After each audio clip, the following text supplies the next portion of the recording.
உண்மையிலே யாழ்ப்பாணத்துல இப்படியான இடங்கள் எல்லாம் இருக்கான்றது நீங்க மாரி காலத்துல வரும்போதுதான் தெரியும். இல்ல இது வந்து தானா விளையிலையா, இது அறுத்து விழுத்து இருக்கு. ஆறுதலுக்கு வேலை செய்து போட்டு வந்து இருக்கிறது. நாங்கெல்லாம் பொறிக்க எடுக்க வழியா கிடாது. இது வானம் பார்த்த பூமி தானே, இது கால பூமி மட்டும்தான் செய்யலாம். அந்த குப்பையை கொண்டு போய் அவன் இந்த வீட்டுக்குள்ள இப்படி கொட்டி விட்டுருவான். நீர் வரத்து அதிகமாகவே இருக்குது பாருங்க. உழப்பிட்டு தந்தி கொக்குது நல்லுரடி அரியாலைக்கு இருந்து இங்க வந்துருக்கு. நாய்கள் பூனிகள் ஆக்களையும் கொண்டு வந்து போடுவாங்க, அதுக்குள்ள தொட்டிக்க கொண்டு வந்து போடுறாங்க. இந்த மாதிரியான அடையாள சின்னங்கள் இருக்கிற இடத்துல தான் குப்பைகளை கொண்டு வந்து போட்டுட்டு போறார்கள். வணக்கம் நண்பர்களே, நான் உங்கள் நண்பன் தர்சனாமூர்த்தி பவனீசன். இப்போ நான் எங்கே நிற்கிறேன்டா, ஈழத்தில் யாழ்ப்பாண மாவட்டத்தில் இருக்கிற நவாலி என்ற ஊரில். இந்த இடத்துல பாருங்க ஒரு கேணி இருக்குது. இந்த கேணி மாடு தண்ணி குடிக்கிறதுக்காக கட்டப்பட்ட கேணி. ஏனண்டா இந்த இடத்துல பாருங்க ஆவுரஞ்சி கல் இருக்குது, அதுலேயும் ஆவுரஞ்சி கல் இருக்குது. ஒரு மாடு தண்ணி குடிக்கிறதுக்கு கேணி அமைத்திருக்கிறார்கள். அதை விட அந்த மாட்டுக்கு கடிக்கும், அந்த மாடு உறைஞ்சிறதுக்காக ஒரு கல் வைக்கணுமெண்டு 2 கல்லை வைக்கிற அளவுக்கு தமிழர்கள் மாட்டினுடைய உணர்வையும் விளங்கி வச்சிருந்திருக்கிறார்கள் என்பதுதான் நீங்க குறிப்பிட்டு சொல்ல வேண்டியது. நவாலி அண்டிய பகுதிகளில் எல்லாம் அதிகமாக கால்நடைகள் வளர்க்கப்பட்டிருக்கு. இப்போ ஓரளவு குறைஞ்சிருக்குது, ஆனாலும் முன்பு மிக அதிகமாக இருந்திருக்கின்றத இப்படியான அடையாள சின்னங்களை பார்க்கும்போது எங்களுக்கு தெரியுது. இந்த மாதிரியான அடையாள சின்னங்கள் இருக்கிற இடத்துல தான் குப்பைகளை கொண்டு வந்து போட்டுட்டு போறார்கள். இந்த இடத்துல பாருங்கோ குப்பை போட்டு இருக்குது, அந்த இடத்துல பாருங்கோ குப்பை போட்டுருக்கு. அப்படியே வாங்கோ, இந்த இடத்துல பாருங்கோ குப்பையை பாருங்கோ, இதுல அங்க அதுல குப்பை இருக்கு, இதுல குப்பை இருக்கு, இதுல குப்பை இருக்கு. அப்படி எந்த இடத்துல பாருங்கோ இதுல குப்பை இருக்கு. இது ஒரு நல்ல வடிவான இடம் மக்களே. இங்க பாருங்க இவ்வளவு குப்பைகளை போட்டிருக்கண்டு. இது மாநகர சபை கண்டுகொள்ளாத இடமா இருக்குதா, அல்லது மாநகர சபை கவனத்தில் எடுத்து இதுக்கான இதுல அறிவித்தல் பலகை போடப்பட்டிருக்குது. இவ்விடத்தில் குப்பை போடுதல் தடை செய்யப்பட்டுள்ளது. அவர்கள் சரியான அறிவுறுத்தல் கொடுத்திருக்கிறார்கள். ஆனா அதையும் தாண்டி இந்த இடத்துல குப்பை போடப்படுதுன்னு சொன்னா அது மக்கள் விடுற மிகப்பெரிய தவறு. நான் ஏற்கனவே ஒரு காணொளி ஒன்று பதிவிட்டிருக்கிறேன். சில இடங்களுக்கு போய் அந்த குப்பை போடப்படுற இடங்களை காட்டியிருந்தேன். அதே மாதிரி இப்போ இந்த ஒவ்வொரு இடத்துலையுமே இப்படி குப்பை போடப்படுற இடம் இருக்குது. ஏன் மக்கள் இப்படி செய்கிறார்கள் உண்மையிலே தெரியல. ஒவ்வொருத்தரும் தங்களை தாங்களே திருத்தி கொண்டா இப்படியான அசுத்தமான சூழல்கள் உருவாகாது. இந்த நேரத்தில் எங்களுடைய ஊர் இருக்கிற பிரதேச சபை பிரிவை பற்றி சொல்லணும். ஒவ்வொரு வெள்ளிக்கிழமைகள்லையுமே குப்பையை எடுக்கிறதுக்கு வருவார்கள். அதை எடுக்கிறதுக்காக ஒரு கட்டணத்தை அறவிடுவார்கள். அந்த குப்பையும் அகற்றப்படுது, சூழலும் சுத்தமாக இருக்குது. என்ன அப்போ அது அப்படியான செயற்திட்டங்கள் எல்லா இடங்கள்லையுமே இருக்கான்னு எனக்கு தெரியல. இங்கே இருக்குன்னு தான் நான் நினைக்கிறேன். இந்த அறிவுறுத்தல் பலகை போடப்பட்ட அடிப்படையில் சொல்கிறேன். ஆனால் அதையும் தாண்டி மக்கள் கொண்டு வந்து போடுறார்கள்ன்றா எனக்கு என்னென்னு தெரியல. சரி, இப்போ இந்த ஐயாவோட கதைக்கு போகிறோம். வணக்கம் ஐயா. வணக்கம். உங்களோட பெயர்? ஜன்னூராஜா. இப்போ நாங்கள் நிற்கிற இடம் எது? நாங்கள் நவாலி கேணியடி. சரி, இப்போ இந்த இடத்தினுடைய சிறப்பு பார்க்கும்போது தெரியுது. நிறைய குடியிருப்புகள் இங்கால இருக்குது. இந்த பக்கம் போகும்போது வயல்வெளி நல்லா இருக்குது. இப்போ இந்த இடத்துல பார்த்தா ஒரே குப்பையா இருக்கு. இந்த பக்கம் வயல்வெளி, வீடு வழியா குப்பையை கொண்டு இதுல உடனே தெரிஞ்சு போட்டு போறது. அந்த கம்பஸ் இது எல்லாத்தையும். நீங்க என்ன வேலை செய்யறீங்க? நான் மாண்பு பிரதேச வேலை. பிரதேச வேலையா? மாண்பு பிரதேச வேலை. கொக்குவில் கொண்டாவில் அங்க இந்த நிறைய ஊர்ல இருந்து கொண்டு வந்து இதுலதான் போடுங்க. இப்ப நீங்க பாத்தீங்கன்னா ஐயா, இதுல ஒரு குடியிருப்புகள் இருக்கிற பகுதி, அதை தாண்டி வந்த உடனே இங்க வயல்வெளி. இப்ப இது ஒரு கொஞ்சம் பகுதி தான். அதுவும் இது வந்து ஒரு பழமையான இடம். என்ன இதை பார்க்கும்போது இது ஒரு பராமரிக்கப்பட வேண்டிய, ஏன்னா முதல்ல எப்படி வாழ்ந்தோம்ன்றதுக்கு இதுதான் அடையாளம். அப்படியான இடத்துல குப்பை போடுறது எப்படி பாக்குறீங்க? நாங்கள் எத்தனை பார்த்தாச்சு, ஆயிரக்கணக்கா பார்த்துட்டோம். நாங்கள் துப்புராகி போட்டும் போட்டுக்கிறோம். போட்டுட்டோம். போட்டே போட்டுட்டோம். எங்கடா போட்டு போட்டுக்கிறோம். இதுல போட்டுக்கிறோம். இதுல அறிவுறுத்தல் பலகை போட்டிருந்தும் இல்ல, இது வந்து தானா விளையிலையா, இது அறுத்து விழுத்து இருக்கு. அறிவித்தல் இவ்விடத்தில் குப்பை போடுதல் தடை செய்யப்பட்டுள்ளது. மீறுவோர் மீது சட்ட நடவடிக்கை எடுக்கப்படும். ஆனா நீங்க சட்ட நடவடிக்கை எடுக்கலையே. என்னென்ன எடுக்கிறாங்க, யார பிடிக்கிறாங்க? அது இதுல ஒரு அதுக்கான வழி தள்ளி விழுதி கொண்டு போறாங்க. நாங்கள் என்ன வர்றது, நாங்கள் பானு வெளியால வரோம். யூடியால வரும்போது கிடக்கும் குப்பை ரோடு கிடக்கும். சில இடங்கள்ல பார்த்திருக்கிறேன் குப்பைகள் போடப்படுது. அந்த குப்பைகள் போடப்படுறது காரணம் என்னன்னா பிரதேச சபையோ அல்லது நகர சபையோ சரியா அந்த குப்பையை ஒரு இடத்துக்கு கொண்டு போறதுக்கான ஒழுங்குகளை செய்யல என்ற ஒரு குற்றச்சாட்டு இருக்குது. அப்படி ஆனா அப்படி அப்படி செய்தா இங்க எப்படி இருக்கு? அப்படி செய்தா நாயல் பூனியல் ஆக்களையும் கொண்டு வந்து போடுவாங்க, அதுக்குள்ள தொட்டிக்க கொண்டு வந்து போடுறாங்க. நாயல் பூனியல் இப்ப இதுக்கு மாற்று வழி என்ன செய்யலாம்? மாற்று வழி ஒண்ணுமே செய்யல. அது அதே இந்த வீடு வழியை போய் ஏத்தியா வரும். ஏத்துப்படுதா? நாங்களே போறோம். நாங்கள் எல்லாரும் ஏற்றுறது, இதுக்குள்ளே ஏற்றுறது. எங்கேயுமே குடியிருப்புகள் இல்லாத இடத்துல அதுக்கான ஒரு இடத்தை ஒதுக்கி போட்டா கூட பரவாயில்லை. இப்ப நீங்க இந்த இடத்த பாத்தீங்கன்னா இதுல குப்பை போட்டு இருக்கு. அப்படியே அந்த இடத்துல பாருங்க, அங்க இந்த போற பாதையில அதுல அந்த ஒந்துருளி போற இடத்த பாருங்க, அதுல வீதியோரத்துல குப்பையை போட்டுட்டு போயிருக்கு. உழப்பிட்டு தந்தி கொக்குது நல்லுரடி அரியாலைக்கு இருந்து இங்கே வந்துருக்கு. அங்க இருந்தெல்லாம் வந்து கொட்டி போட்டு போயணுமா? இங்கே வேலைக்கு போட்டு போயிடும். இப்ப இங்க இந்த ஊர் மக்கள் இதுல கொண்டு போடுறது இல்ல. அதையும் போடுங்க. அதையும் போடணும். இதான் இது நடுவே கொண்டு வந்து போடுறோம். இது யார் திருந்தோணும்? அரசியல்வாதிகளா, அதிகாரிகளா, மக்களா? மக்கள் தான் இருந்தோம். எங்களால் ஒன்றும் செய்யல. ஆனா எங்களால திருத்தி கொள்ளையில என்னத்துக்கு சொல்லுங்க. அப்போ இதை திருத்துறேன்னு என்ன, நாங்கள் இதாக எல்லாரும் திருத்த முடிக்கணும். காவல் நிக்கணும், அல்லாடி போலீஸை விடணும். இப்ப இதுல கொண்டு வந்து அது எங்க இடம் இல்லைன்னு போட்டு தான் போட்டுட்டு போயிடும். அந்த குப்பையை கொண்டு போய் அவன் இந்த வீட்டுக்குள்ள இப்படி கொட்டி விட்டுருவான். அப்பதான் அவர்களுக்கு அது இந்த பாதிப்பு தெரியுமே. நீங்க என்ன சொல்றீங்க? அவங்கதான் அது அப்படி செய்யத்தான் மாட்டோம். தங்களை பாதிப்பு இல்லாம மற்ற ஜனத்துக்கு அநியாயம் இல்லை.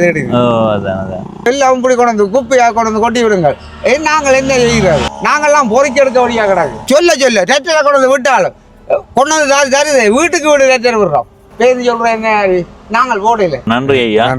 நன்றி. குப்பை கொட்டுதல் தொடர்பான காணொலியை தான் இன்றைய நாள்ல பதிவு செய்ய வந்தேன் கேட்டா இல்ல, ஒரு காணொலிக்கான முன்னோட்டத்தை இந்த இடத்துல பதிவு செய்ய வந்தேன். அப்படி பதிவு செய்யும் போதுதான் இந்த பகுதியில் இருக்கிற சூழலை பார்த்து நான் அதிகமான குப்பைகளை இங்கே கொண்டு வந்து போடுறார்கள். சரி, இப்போ நாங்கள் வந்த நோக்கத்தை உங்களுக்கு சொல்கிறோம். இப்போ நாங்கள் நிற்கிறது நவாலி. இப்படி இந்த வீதியால் பயணம் செய்து போய் இந்த சூழல் எப்படி இருக்குன்றதை உங்களுக்கு காட்ட போகிறேன். ஏனெண்டா ஏற்கனவே நான் ஒரு தடவை இந்த வீதியால் பயணம் செய்து வந்த நான் பயணம் செய்து வரும்போது உண்மையிலேயே யாழ்ப்பாணத்தில் இப்படி ஒரு இடம் இருக்கா இந்த மாதிரி இருந்தது. அந்த அளவுக்கு பச்சை பசையிலண்டு வயல்வெளிகளோட மிகச்சிறப்பாக இருந்தது. அதுவும் மழை காலத்தில் தான் வயல் செய்யப்படுறது இங்கே. எனவே அந்த நேரங்களில் இந்த இடம் எப்படி இருக்குன்றதை உங்களுக்கு காட்டணுமன்றதுக்காகத்தான் வந்திருக்கிறேன். கதைக்கிறது மிக குறைவாக இருக்கும், காட்சிகள் தான் மிக அதிகமாக இருக்கும். பார்த்து இந்த இடம் எப்படி இருக்குன்றதை உங்களுடைய கருத்தாக பதிவு செய்யுங்க. இப்போ நாங்கள் எங்களுடைய பயணத்தை தொடங்குவோம். இங்கே வரைக்கும் குப்பை தான் மக்களே. எந்த வீதியிலையும் போட்டு கிடக்கு. இது சாப்பாடு ஏதோ கொண்டு போட்டு கிடக்கு. என்னப்பா இது இது இது வந்து மனசப்பிறவிகள் செய்கிற வேலை இல்லை. இங்கே பாருங்க, இந்த இந்த கீழ்ப்பகுதியை பாருங்க, இப்படியே பார்த்துக்கணும். கரையோரத்தை பாருங்க, இங்கே பாருங்க எப்படி இருக்குன்னு பாருங்க. கடும் குப்பையா இருக்குப்பா. சரி, இந்த வீதியால் இப்படியே பயணம் செய்வோம். இந்த வீதியினுடைய 2 பக்கங்களையும் பார்த்து கொண்டு வாங்க. உண்மையிலேயே சிறப்பாக இருக்குது. பச்சை பசையிலண்டு நல்ல வடிவாக இருக்குது.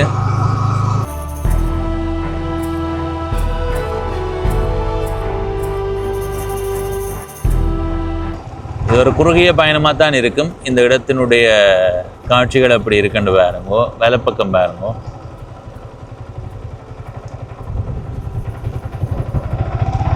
ஐயா, என்ன வீதி ஆட்டி கொண்டு போறார்? வீதி ஆட்டி கொண்டு போறார். ஐயா, இது இடம் இது. அங்கால சங்கரத்தையா? வழக்கு யாருங்க இருக்கு? சரி ஐயா, சரி. இப்போ நாங்கள் நவாலிக்குள்ளே தான் நிற்கிறோம். இதுக்கு அங்கால சங்கரத்தை வருமா. அந்த ஐயா சொன்ன தகவலின் அடிப்படையில் சொல்கிறேன். இதில் இடப்பக்கம் ஒரு சுடுகாடு ஒன்று இருக்குது, கிறிஸ்தவ மக்களுக்குரியது.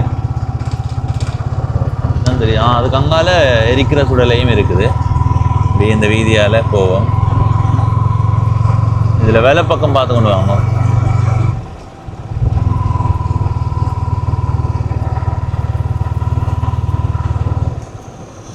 இதில் இடப்பக்கம்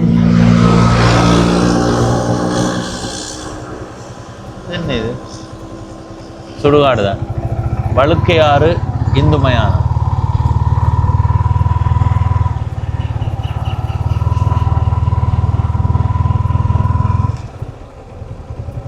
இதுதான் வழுக்கையாறு பாருங்க.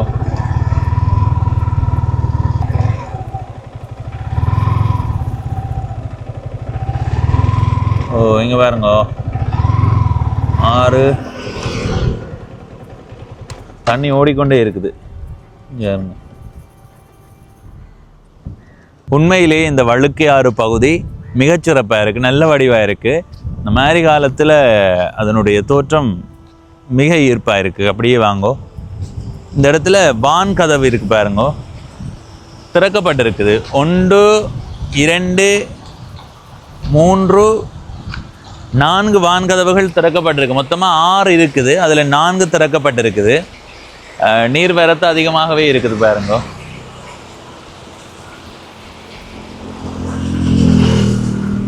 அப்படியே இந்த பகுதியை பாருங்க, ஒரு கொடி மாதிரியான தாவரத்தை பார்க்க முடியுது. அதோட பேர் எனக்கு சரியா தெரியல, உண்மையா சொல்லவே இல்லை, நல்ல வடிவாக இருக்கு. சரி, அப்படியே இந்த பகுதியால் போய் வருவோம் வாங்க. இந்த வழுக்கை ஆறு பகுதியில் இப்போ நீங்கள் பார்க்குற இந்த இடத்துல ஒரு பாலம் அல்லது ஒரு வான்கதவோட சேர்ந்த பகுதி இருக்குது. இந்த பாலத்துக்குள்ளால் போய் இதால் அப்படியே தண்ணி கடலோட போய் கலக்குது. இப்போ நாங்கள் இதுக்கு அங்கால இருக்கிற ஒரு மதகு பகுதிக்கும் போக போகிறோம் வாங்கோ.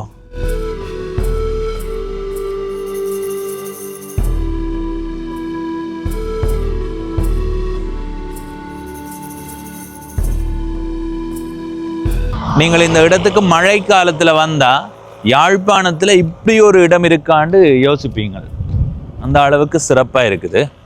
இதில் 2 வான்கதவுகள் போட்டிருக்குது.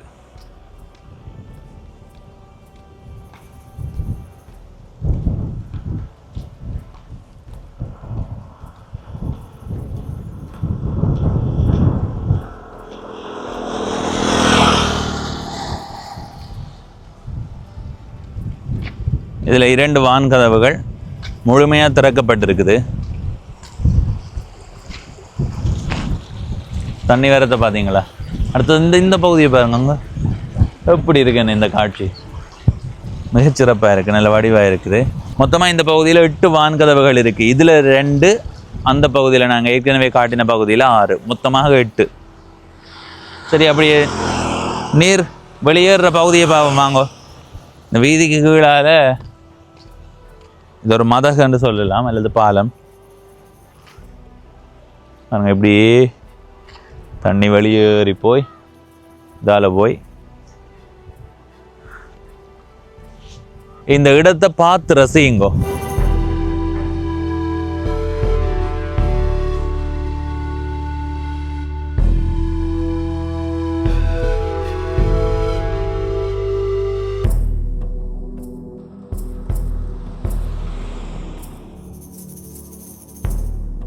சரி மக்களே, இந்த காணொளியில் வழுக்கை ஆறு பகுதி எப்படி இருக்குன்றதை உங்களுக்கு காட்டியிருக்கிறேன். இந்த பிரதான வீதியில் 2 பகுதியில் பாலம் மாதிரியான அமைப்பு அல்லது மதகண்டு சொல்லலாம். இது ஒரு அமைப்பு, இதுக்கு பின்னுக்கு இன்னொன்று இருக்குது.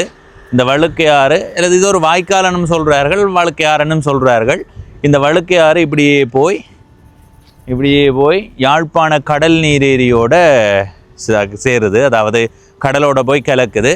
அராலி பாலம் என்று நீங்கள் கேள்விப்பட்டிருப்பீங்களா? அந்த அராலி பாலத்தின் ஊடாகத்தான் இது கடல் நீரேரியோட போய் கலக்குது. இப்போ நாங்கள் இந்த இடத்துல இருந்து இந்த பிரதான வீதியால் போய் நாங்கள் பார்க்குற காட்சிகளை உங்களுடைய பார்வைக்கு தரப்போகிறோம். இதில் வலப்பக்கம் பாருங்கோ, தொடர்ச்சியாக வயல்வெளி, எவ்வளோ தேசத்துக்கு வயல்வெளி, அதுக்கு அங்கால தான் பெரிய பெரிய மரங்களை பார்க்க முடியுது. அப்போ அந்த இடத்துல தான் குடியிருப்புகள் இருக்குது. அதே மாதிரி இடப்பக்கம் பாருங்கோ, இந்த பக்கம் பாருங்க, அவ்வளோ தேசத்துக்கு வயல்வெளி அங்கே.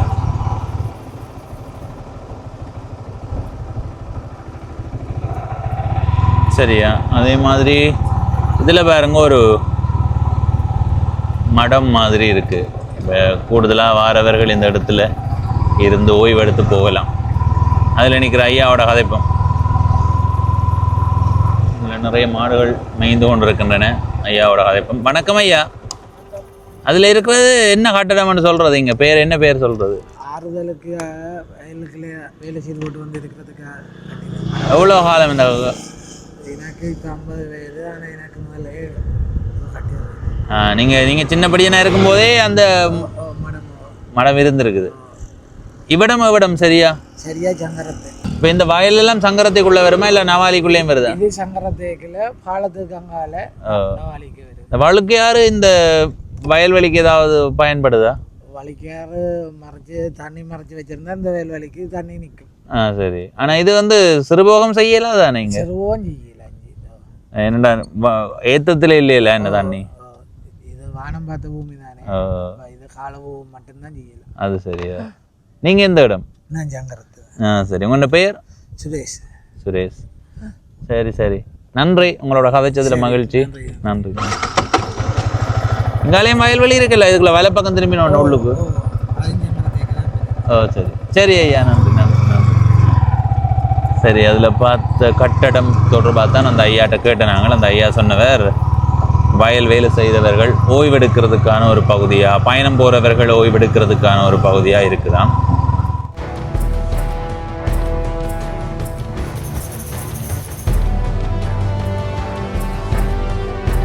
இதோட வயல்வெளி முடியுது.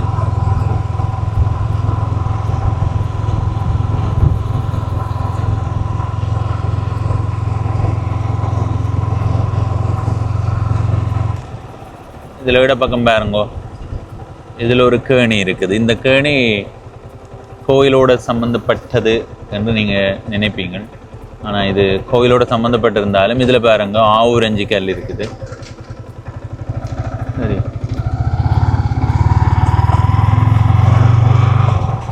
இந்த பகுதியில் நிறைய மாடுகள், கால்நடைகள் கடந்த காலங்களில் வளர்க்கப்பட்டிருக்குது. இப்போ அந்த குளங்கள், கேணிகள் பயன்படுத்தப்படாத நிலையில் இருக்குது. ஆனால் முன்னைய காலத்தில் அதிகமாக பயன்படுத்தப்பட்டிருக்கு. அடுத்தது இது பேருந்து திரைப்படம் ஒரு வித்தியாசமான அமைப்பில் உருவாக்கப்பட்டிருக்குது. சரி, இனி இப்படியே போய் அடுத்த வயல்வெளி பகுதியை உங்களுக்கு காட்டுறோம். சரியா? அந்த இடமும் பார்க்க நல்லா இருந்தது. நாங்கள் அன்னைக்கு வந்து நாங்கள் இதால் வரும்போது பார்க்க நல்லா இருந்த ஒரு பகுதியை உங்களுக்கு காட்டுறதுக்காகத்தான் இந்த பகுதிக்கு வந்த நாங்கள். சங்கரத்தை என்ற ஊரை ஒரு நாளைக்கு உங்களுக்கு சுற்றி காட்டுறேன்.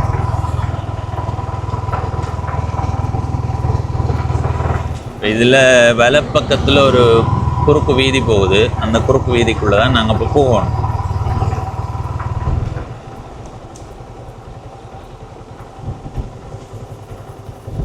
சரி. ஓ, எப்படி இருக்கு பாருங்க. இதில் இடப்பக்கம் பாருங்க, ஒரு குளம். இந்த குளத்தினுடைய அமைப்பு எப்படி இருக்கு பார்த்தீங்களா?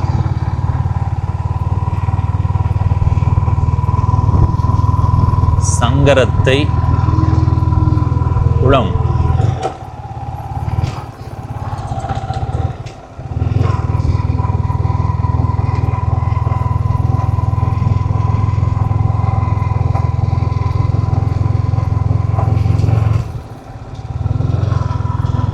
மழை நீரால வார தண்ணியா எல்லாம்?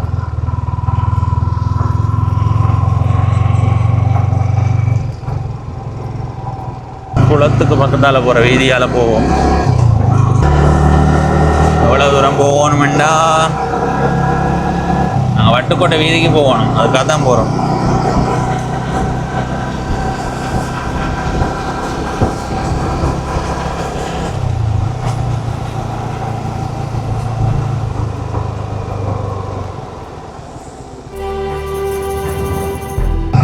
சரி, எங்களை காவல்துறையினர் மறைத்தார்கள்.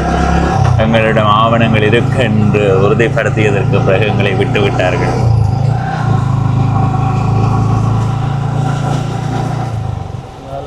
அது கோவில் ஒன்று இருக்கு.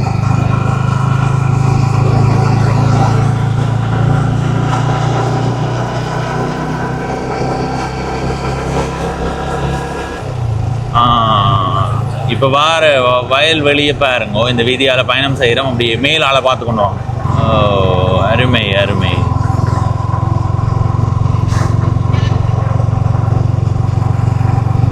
இந்த வீதியினுடைய இரண்டு பக்கமுமே வயல்வெளி.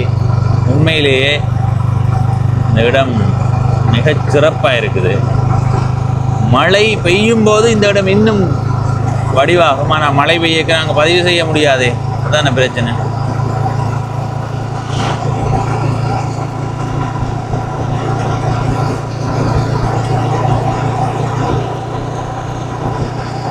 ரெண்டு பக்கமும் வயல்வெளி தான்.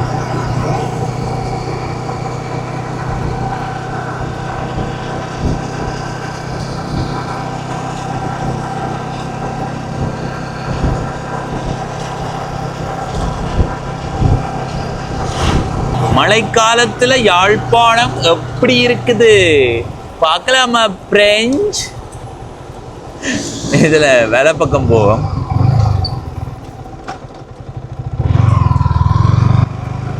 இன்னொரு வயல் பகுதியும் இருக்குது, அதையும் பார்த்து கொண்டு வாங்க.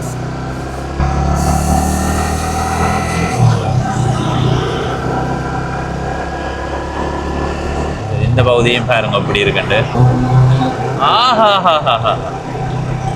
அருமை அருமை அருமை அருமை, சிறப்பு சிறப்பு சிறப்பு சிறப்பு.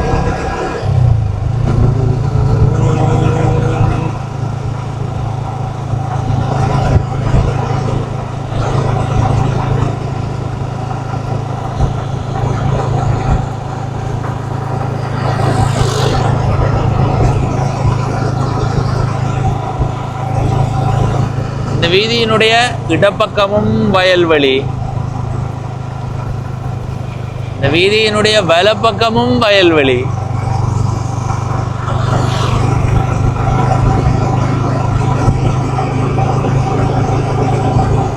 இப்படியே போனால் வட்டுக்கோட்டை சந்தைக்கு போகலாம்.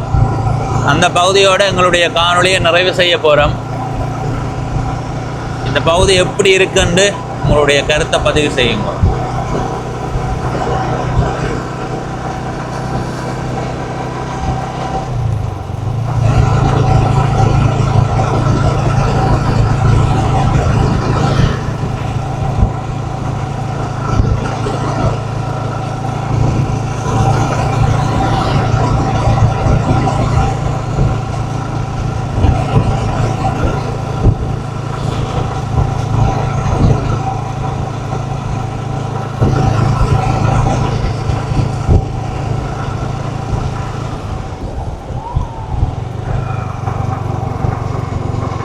நாங்கள் இப்போ வட்டுக்கோட்டை சந்தைக்கு வந்து விட்டோம். சரியா?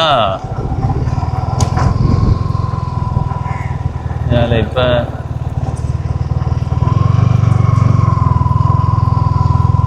இந்த பக்கமாக போவோம். இடப்பக்கம் இருக்கிறது ஜெஃப்னா காலேஜ் வட்டுக்கோட்டை.